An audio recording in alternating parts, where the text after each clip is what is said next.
What's going on, ladies and gentlemen? It is your boy right here, man. MMA Reloaded. We are live and direct, coming to your screens wherever you're watching and however you're watching. Thank you for watching, man. This is a very, very, very special episode.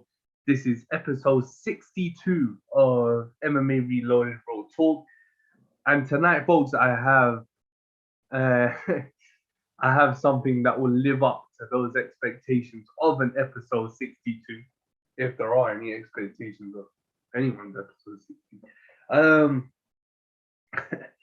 Tonight, I sit with a very special guest in one championship, lightweight kickboxing champion, Regian the Immortal Eersel. Now, Regian Eersel is coming off a split decision championship defense against Islam Murtazaev, a fight which, it shows the intelligence needed in martial arts. Shows that it's not just about how hard you hit; it's about how you think while you're in the ring or cage. And we're gonna get into Regian's performance. We're gonna break it down old school style, like MMA Reloaded only can. Don't forget, man, this is real talk. So, expect some stuff dig deep. And yeah, man, it's going to be a fun show, folks. So stay tuned. Welcome to the of course, this is the pre-show that I do. It's fight. I just want to digress off this show and say that, it is fight week. There is UFC 269 about to throw down, and this weekend headlined by Amanda Nunes and Juliana Pena, but that fight isn't the most talked about fight on the card. You have Sugar Sean O'Malley fighting Julian Paiva. You have Cody Garbrandt fighting Kai Kara France. You have Pedro Munoz against Dominic Cruz. A fight which I think a lot of fans are going to be keeping an eye on, that, especially after, Dominic Cruz's recent issues with Daniel Cormier, and the fact that Sugar Sean O'Malley has been calling out D Cruz for a couple months now, no lie. So when we talk about that and when we factor in those equations, bro, this is going to be one hell of a card, I'll tell you. You have a lot at stake. I'm glad to see the women headlining and co-headlining. It looks like a banging card. So if we just take a look at this there for 2 seconds, right?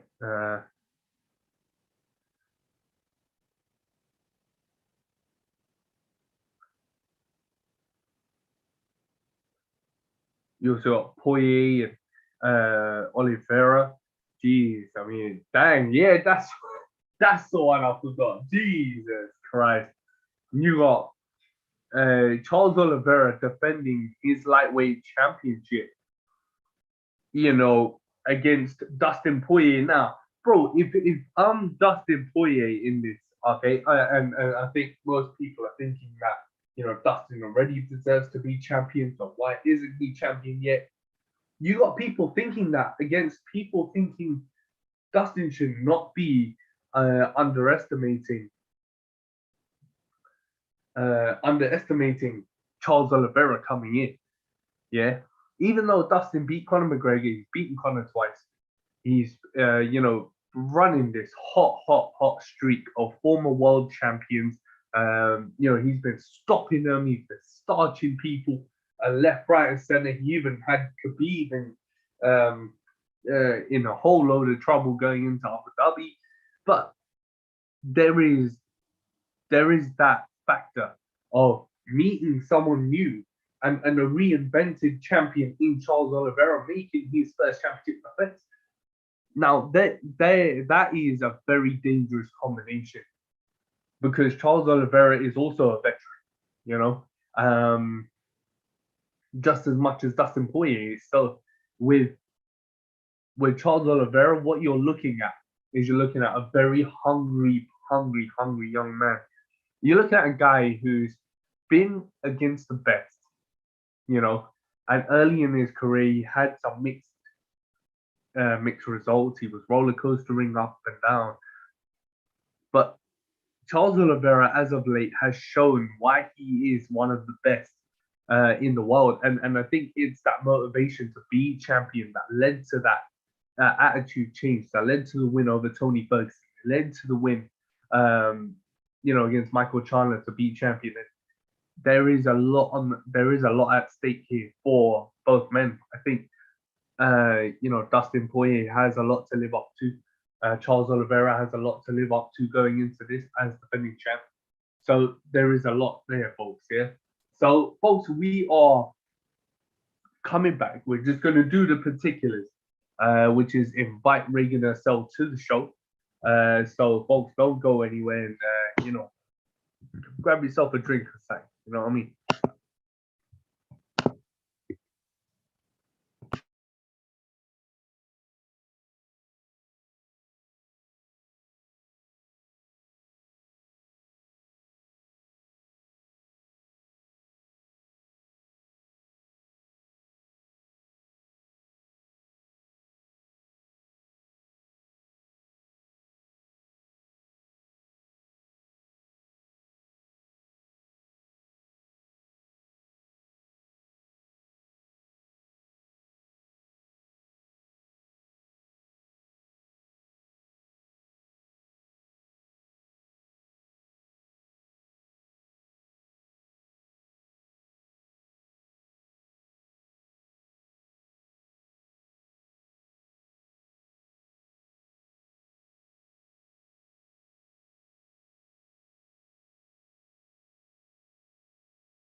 Going on, folks. We're back live. Of course, we have to do the particulars, man. It's a tradition here at MMA Reloaded to always do your particulars. So, folks, when you look at the world of kickboxing right now, and if I'm honest, it couldn't be any hotter than what it is now. The stars are aligned. The talent is stacked. It's literally becoming a real staple of combat sports. To really rival boxing or even overtaking boxing for traditional fans. You know, when you look at kickboxing, you look at what it is, and Muay Thai. You look at what Muay Thai is. You look at what lethwei is. You look at what a lot of different styles are. You're thinking, what really goes into making that style, mastering the style. They say styles make fights. Some of the most prolific styles in sport today, in combat sports, you could say Prince Nazim Hamid, you could say Anderson Silva, you could say, Prince Nazim, Anderson Silva, Chuck Liddell, Rampage Jackson, you could say John Jones, Jose Aldo, Dominic Cruz, Uriah Faber. It's a really long line of guys of fighters, women, Ronda Rousey, Kayla Harrison, Amanda Nunes, Cyborg. It's those types of fighters that really why they're successful is because of how they fight. The unique style in which they compete. Um, it's one of those things that you can really you can't really put your finger on it. But styles do make fights, and being unique is so important in martial arts. You have to have your unique style as well as being traditional and following that textbook, if you will, but adding your own flavor into it. That's what keeps your opponent guessing, and that's why a lot of fighters are successful today. It's because they have that style that they can lean on. You know,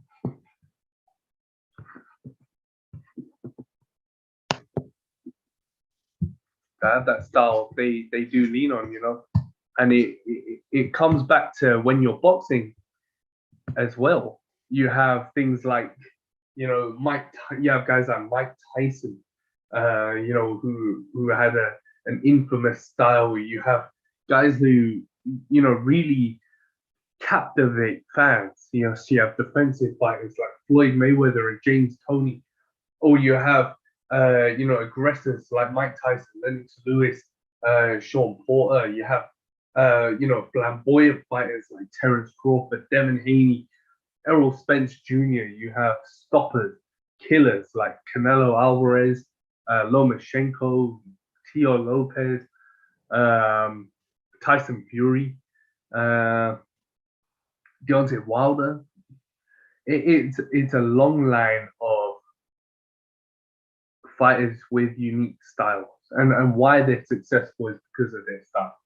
If you look at my guest tonight, and you look at Regian Eersel, his style is so flamboyant, but at the same time, it's hard hitting. He moves forward when he needs to. Very smart as a fighter, and I think that's what really makes Regian a draw. Is that intelligence? You know what I mean? Give me one sec, folks.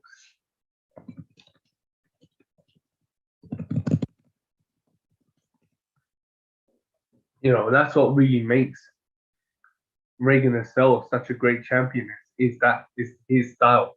That mindset with the way he moves forward, the high guard that he has.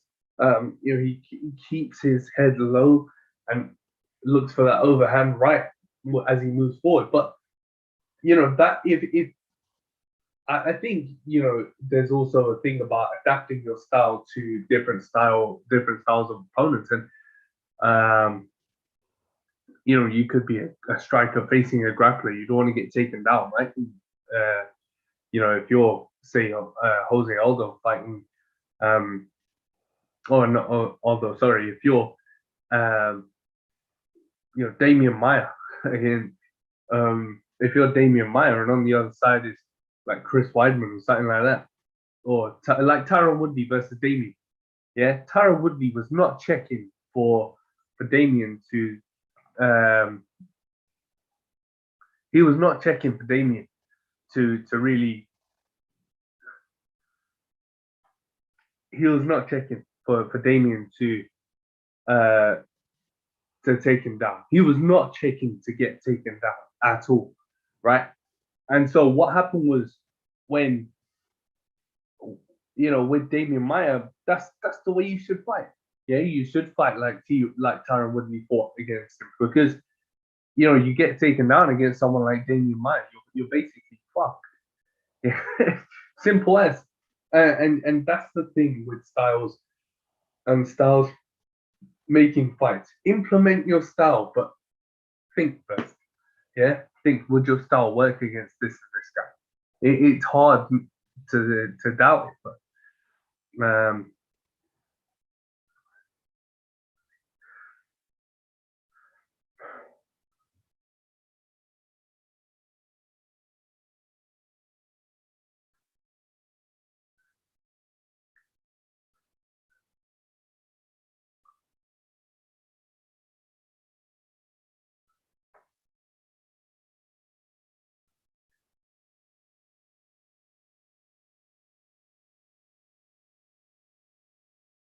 so folks, while we wait for Regian Eersel, um, the one championship as a promotion. What do you guys think of ONE FC as a promotion? When you look at one championship and you look at what ONE FC sort of brings to the table in this world of combat sports and MMA, ONE FC brings a new look. It brings that flavor. It brings a certain je ne sais quoi of, we are textbook. Yeah, we have textbook fights, hard hitting, intense, all about the competition. They know they're getting paid handsome. This is where trust in your promoter comes in as well, because Chatri has the trust, he has the respect of all of his fighters, Muay Thai fighters, MMA, kickboxing. They all respect Chatri, and when you look at Chatri, you look at someone who really captivates the fans and has that mentality about traditional martial arts and to showcase traditional martial arts on a big scale and show that they can compete with things like with the UFC and with PFL, with Bellator, and their concept can be superior. I do honestly think that ONE FC belongs up there with, in the top 3 promotions in the world today. And however way you want to rank it, UFC, Bellator, pick one, or one UFC, Bellator, UFC, anything. You sort of look at one and you think, fuck. You look at things like their Muay Thai division. When you watch one Muay Thai, you have to keep your sound on. Keep your sound on and keep your ears tuned. Yeah, because this shit is one of the most. It's a sport where you can't explain it. You can't. Literally, you cannot explain what Muay Thai is. It's the art of the 8 limbs. It is something where I think ONE FC showcase so superiority that it's you incorporate the intensity of someone like Rod Tang. The fact that the way he strikes, the snap, the speed, the power that he does it with, and just legitimately just banging. Folks, Regian herself on. So, folks, welcome, man. It's one of the biggest shows out there.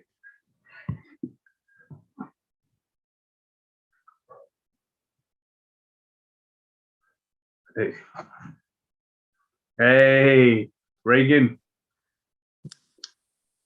Yo, what's up? How's it going, champ? I'm good, man. How are you? I'm very well, man. I'm very well. First of all, man, I want to say congratulations on ONE FC, on Winter Warriors defending your belt once again, brother. Thank you. Nah, man, no problem at all, man. How's the weather over there in Holland, man?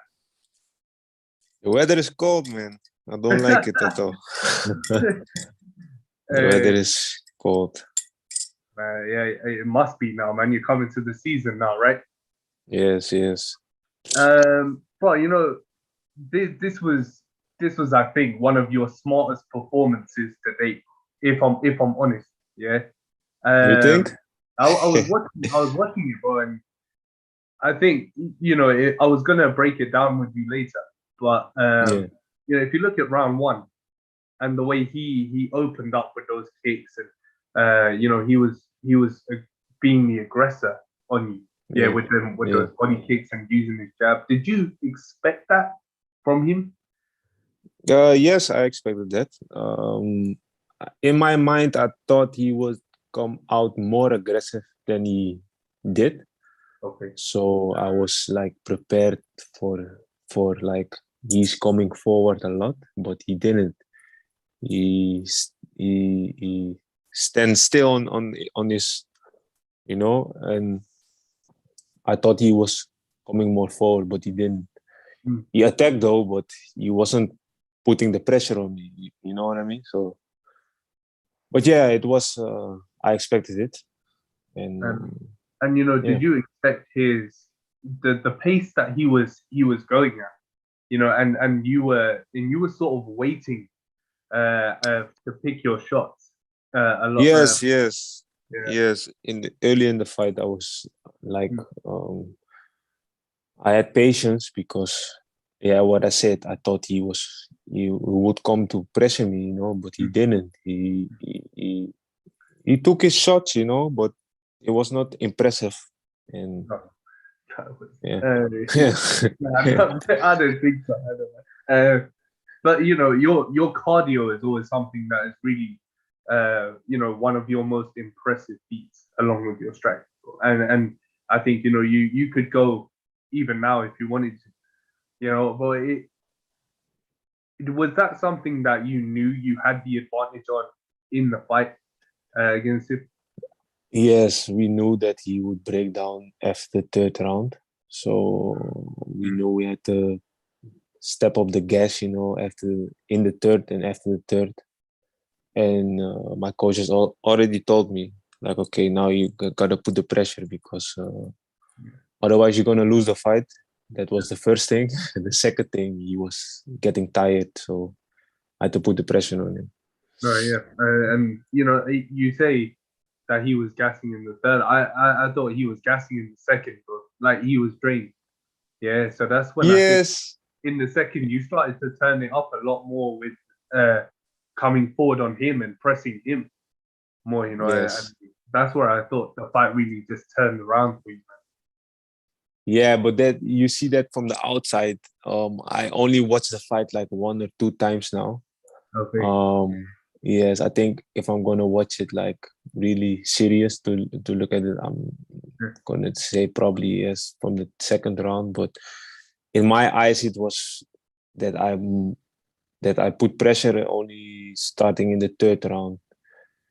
But I have to rewatch it again to And look, you know, to I look mean, good. is that something? Is that something you do quite often, Regan? Is watch your fights back and look, sort of analyze where you were strong Yeah, and where you were. yes, I do that a lot.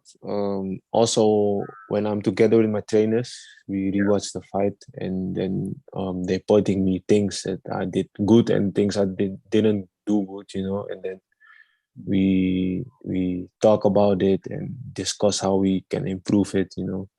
So yeah, I do that a lot. But we didn't have like time now after this fight because we have like now a little bit busy schedule. So I think after this week, we got more time, then we can rewatch the fight. Okay. Now, yeah, yeah. I Yeah, mean, bro, like it's always, you know, it's never too late to go back and watch these things. You know what I mean? yeah, Uh, of course, so, of course. you know, I was gonna before we touch more on competing for one championship. How did it take me back, man? You know, rewind the tape a little. Take me back to how it all started for you, bro, in kickboxing and martial arts, man. Wow. I think I was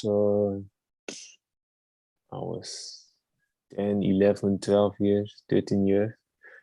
I watched the K1 on television in Yeah. Japan with my parents, and back then I was like, hey man, I like it, you know, punching people in the face and you know being on television and stuff like that. So but at that time I already had in my mind like, okay, maybe later I want to do like martial arts or kickboxing. Hmm. And then after I was 15 years old. Um, okay, let me rewind. I was Go. 14 years old. Yeah. 14 years old. I played rugby. Nice. I was selected for the Dutch national team, the juniors. The only thing is it was I didn't do well on school. So Oh, my parents said like, okay, you have to get off rugby and put your grades have to be go up, and then you can go back to rugby or choose another sport. You know. yeah. So I went like for 5 months focusing on school, and my grades went up. So my Yeah. parents say, okay, now you can go back to rugby or choose another sport. And I was like, yeah, rugby. And then I was thinking like, I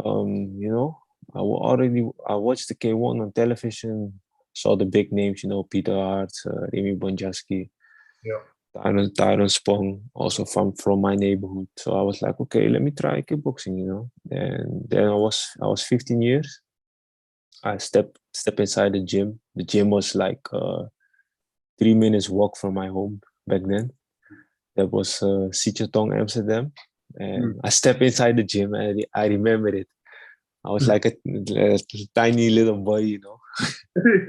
I was like, I want to fight. Oh And my. the trainer looked at me. He was laughing. He said, "Listen, if you come from this part, if you come every day for 6 months, you can fight." And yeah, I did that. And 7 months later, I had my first fight. When How I did was you 16 years old, feel?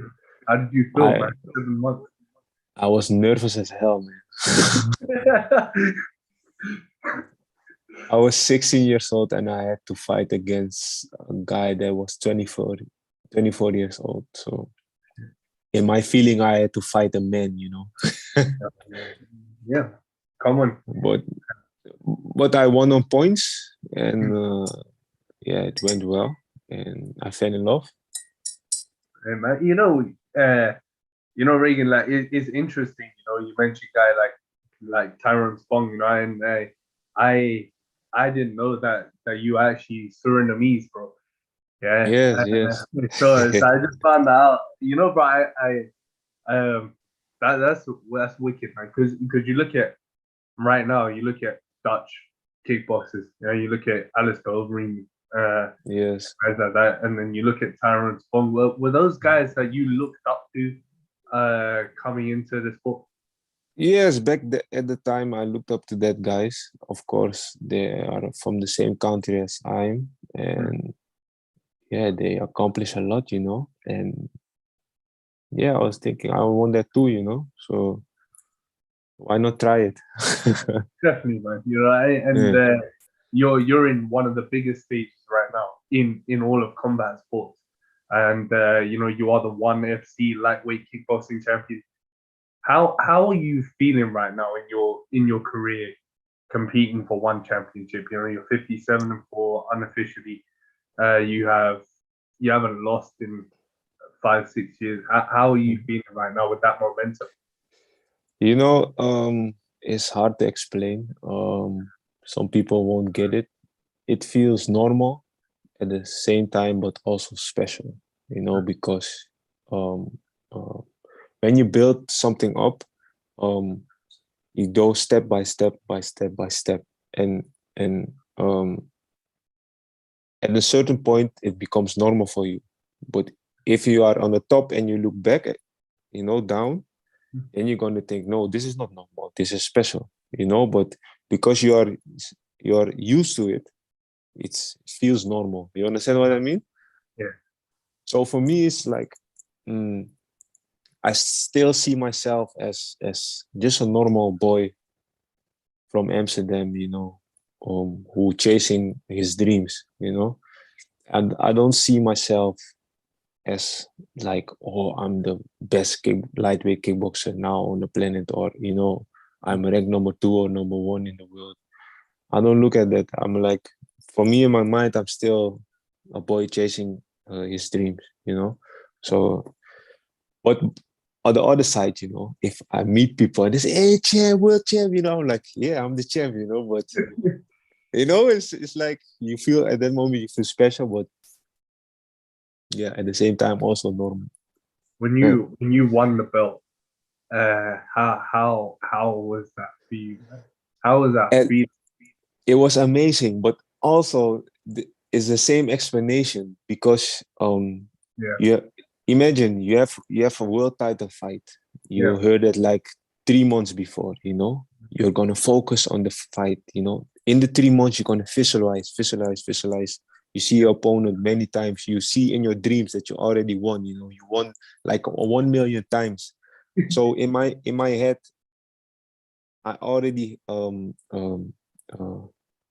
do you say? I already been through Visualize. that moment. Yes. Yeah. So the only thing I only have to do it in real life, you know. So it's when my hand was raised, it was not a surprise, but also a surprise because I'm visualized it 1 million times. Though, so it was like it was feeling normal, but then you see the reaction of the people around you, you know, your trainers and stuff, and you know everybody is happy for you, and then you realize, oh, this is the special moment, you know. But then, you understand? So it is like a mix of feelings, and yeah, man, it's crazy. I can see right now, bro. Yeah, the smile on your face is crazy, bro. Yeah, yeah, Yeah, yeah, because come yeah. on, man. I mean, you know, Reagan, like it is great, bro, to be humble. Yeah, like that. Because man, you know, if you're arrogant, cocky, bro, yeah, you're gonna lose faster than you win. You know. Yeah, Um, true, true. and so do you find it as that your hard work is just paying off, the way you want it to, and it's translating in this success. Yes, yes, Yeah, yes.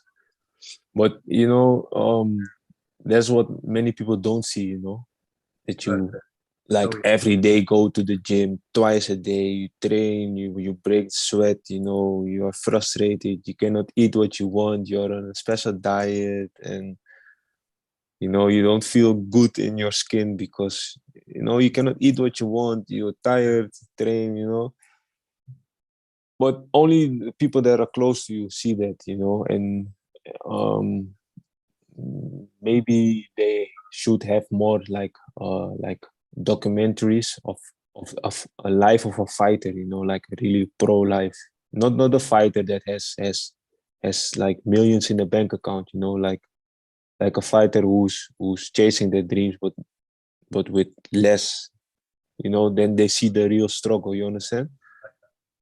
I like that 100%. Yeah, yeah, Because bro, like you're right, man. Unless you've actually been in a fighter's shoes, it's not. You don't really understand what they yeah, go what's through. going on, yes, Yeah, yeah, exactly, man. So no, 100%. I love that idea. yeah. And the thing is with one championship as well, competing like that. How does that feel? Competing Oh, for one FC. the first time, I remember the first time they contact me. I was like, I know one championship, but I never knew they would like doing kickboxing fights, you know. So I was the first uh, ever fighter that did kickboxing with one championship. So wrote history. But they contact me. They say like, yeah, you want to fight with us? We give you a contract of one fight. The fight has to be in Manila, the Philippines, and I had to fight against Brett Riddle, who's fighting now in the UFC, by the way. Yeah. Yeah, of course I say yes.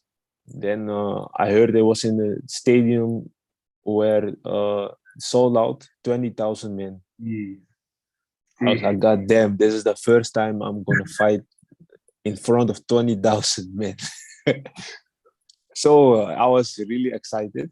Um, um, yeah, I chose a nice song and I came out like dancing with the mask on. I was like, Very God nice. damn, you see all the people and they had like in the stadium, they had like sticks with lights, you know? They give Oh, everybody sticks with lights. So the yeah, stadium is dark, but you see all the sticks like, you yeah, know, like, yay, it's crazy, the atmosphere and yeah, man, it was amazing. It was amazing. yeah. It was amazing.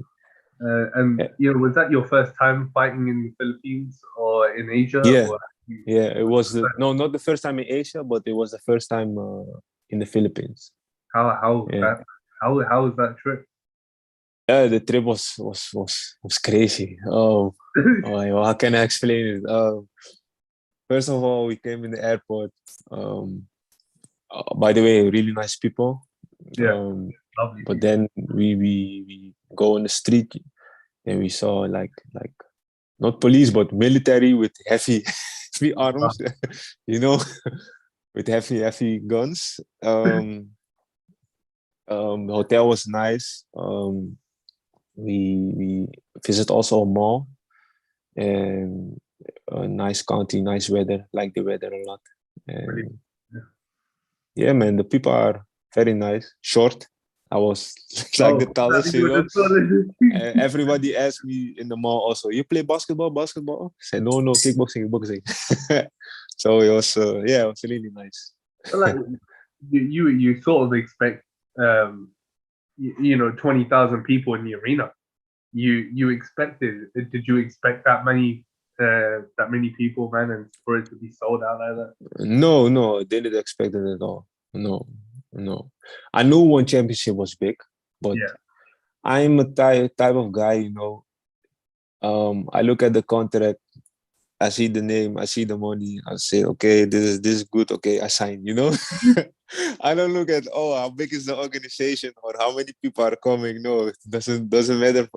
It matter for me, but not really like important, you know. oh, So, yeah. but then I was heard they almost every show of one championship is sold out. So Hey, yeah, it's crazy. I mean the concept of one championship. You know, it's like that traditional martial arts competition with intensity and you know captivating the competition between two guys. Yeah, and even the women as well. Yeah, Yeah, then you have the you know I don't think what I love about it is that they don't rely on social media and the trolls and the crap on social a lot. You know, they rely on what you see on the screen. You know, and they never yes, disappoint. You know, and you true. look at a guy like yourself and Nikki Holskin and guys like that is you know that's your attraction. Yeah, true. They give a lot of about respect. Yeah. In the, also within the organization, you get treated like a real athlete, you know, and that's good, really good. But I see now they changed a little bit. Okay. They allowed a little bit more of trash talking, you know, not with cursing and stuff like that, you know, but you have to be within the lines, you know. But Hell yeah. they, yeah, they give a lot about respect, yes, and I like that also. 100%. And Yeah, you know, you can't go overboard with trash talking and stuff like that nowadays, man. You know, because like, what's the point? You know, what the hell, yeah, man? You know, like, yeah. Many fighters see trash talking as a way to sell their fight, you know. And I mean, like you have to sell your fight with your techniques and your fists and your kicks, you know. So what it is, man. hey, cool. Like, it's fun, you know. It's fun to watch sometimes, you know. True. You know, when we look at the guys that you fought in your career, Reagan, you know, you look Mhm. at guys like Joe Nuttall, you look at a guy like Brad Riddell, Anthony Njokuani, Mickey Holskin, and Mustafa Haider, you look at guys like that. Do you have a favorite fight in your career, and or do you have one that you remember fondly? Um, I have not like a favorite fight in my career because you know every opponent is different. Yeah, Every opponent have their special thing, you know, special techniques. Um, I personally really like the KO that I have on Joe Nutwood in a lion fight, and within one championship, I like the KO on Anthony Njokuani with the MMA gloves kickboxing. man, I love Yeah, that fight, man, because you know, 'cause I watched that fight so many times. yeah, thank you. You know, bro, when you look at fights like that technically, yeah, and I was watching it because I watched it like two, three times. I watched it for fun, and then I watched it to see what was going on, you know. And Yeah, yeah, one thing I always love is the range. It's because both of you guys were long rangy fighters, but you kept it close. You yeah, know, you kept it in the yeah. pocket a lot of the time, man. You have to, you have to. you have to brawl with the small gloves, you know. But do you think like for long guys like you and for long fighters, do you think uh, that's a good technique, a good tactic to stay close, or do you think it's good to mix up? You know that is better to mix it up. It depends on the opponent if you're gonna fight close range or long range, you know. And I think as a tall fighter, you need to practice both. I like to participate both, because close range you can damage your opponent also. Also when you have long arms, but you have to know how to, you know. And at long range it's easy because I have long arms, but it's also a risk because it takes longer to pull your arms back, you know. So if your opponent is faster, then maybe you don't have to fight on the long reach, you know. I mean, do you always think that it depends on who you're fighting as well?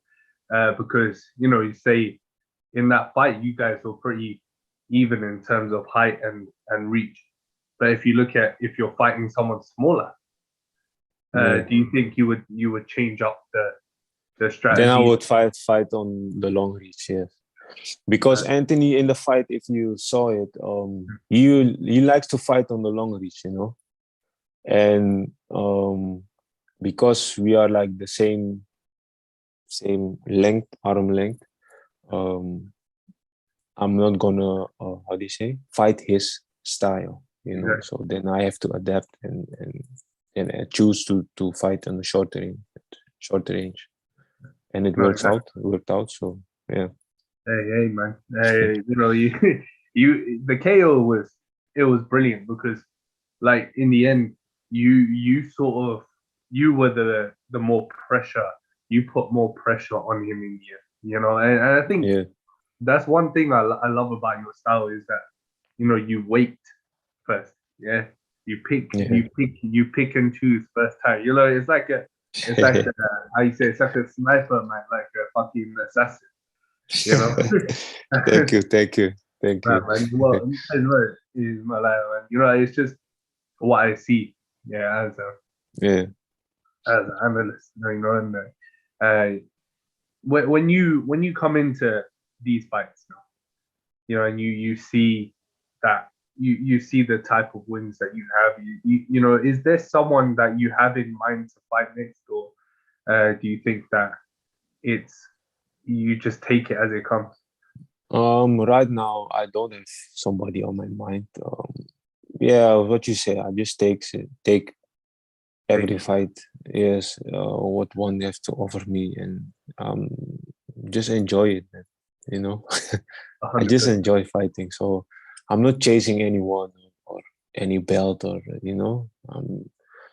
it's also, if you look at my career, I was not chasing anything.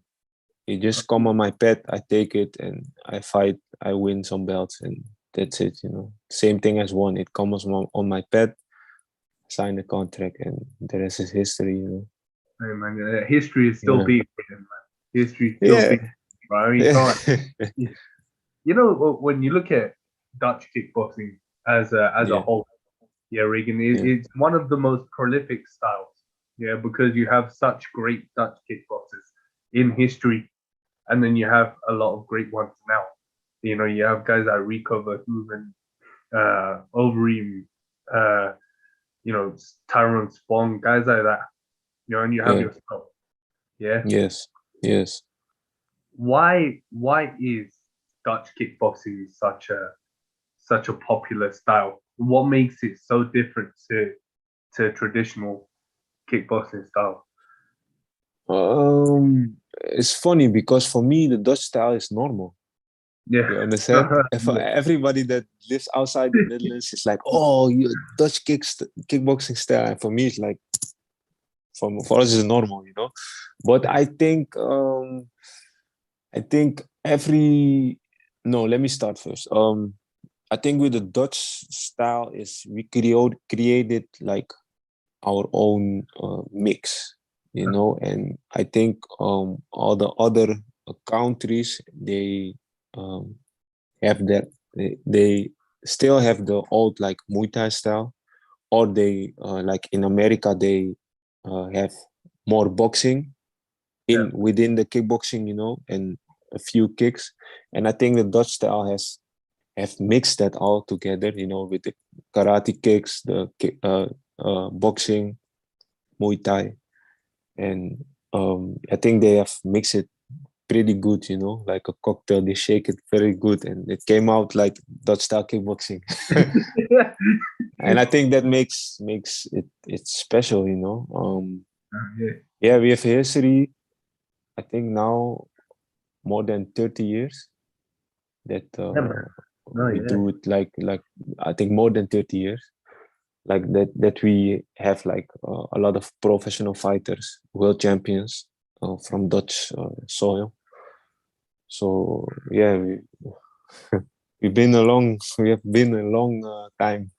long style, man. It is, Uh, and it's all about the tradition, and keeping that tradition alive. And sort of, I think now as you move on from those early years, you see it evolve into something bigger, and yes, yes, guys like yourself and your fighters like Jermaine Durandamy and things like that. You evolve the style in this modern generation. Um, yes, yes, yeah, I also find it different because of the way you use your knees as well inside, and I don't think other styles incorporate that sort of tactic as no, well as you because guys do. I have to tell you something. Within the Dutch style, you have also different styles here in the Netherlands, and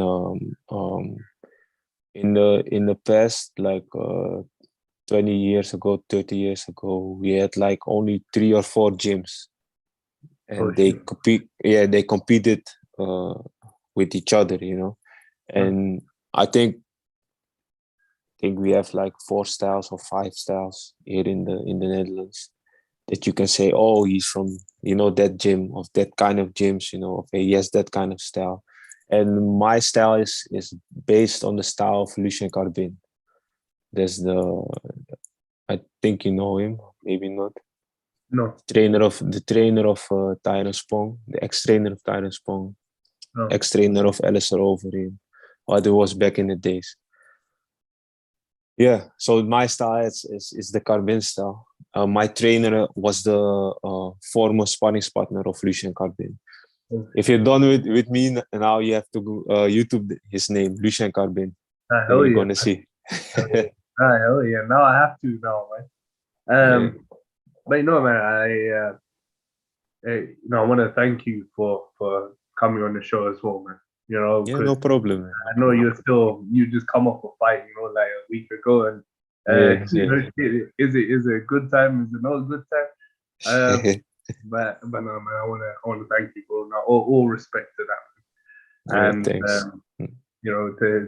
to be there, sit with the one FC lightweight championess. That's great, man. you Thanks, know, thanks. and yeah, man, I wish you all the best of luck, Regan, in your next fight, and I can't wait to hear the announcement of you fight next. It'll be your fifth championship defense, if I'm not wrong. Yes, Um, yeah. no, Four four. defense. I Yes, thought it four. was. I thought he was four. Nah. Oh no, yeah, yeah. Yeah, it would be my fifth championship fight, but my Because you were fourth the Lion fight defense. champion. You were the Lion champion as well. Uh, Yes, yes, yeah, also. yeah, yeah. That's what it is. Confusing. But no, Yeah, I wish you all the best of luck, man, in your next fight and whatever you do thank you. next. It's been fun, man. Thank you. Talking, bro, and I I can't wait to hear it, man. I can't wait to hear you fight next and catch up again. Yes, yes. Thank you. Thank you. Thank you very much, man. Thank you very much, Regan, for that, man. Have a good You're evening. welcome. Thank you. You too, man.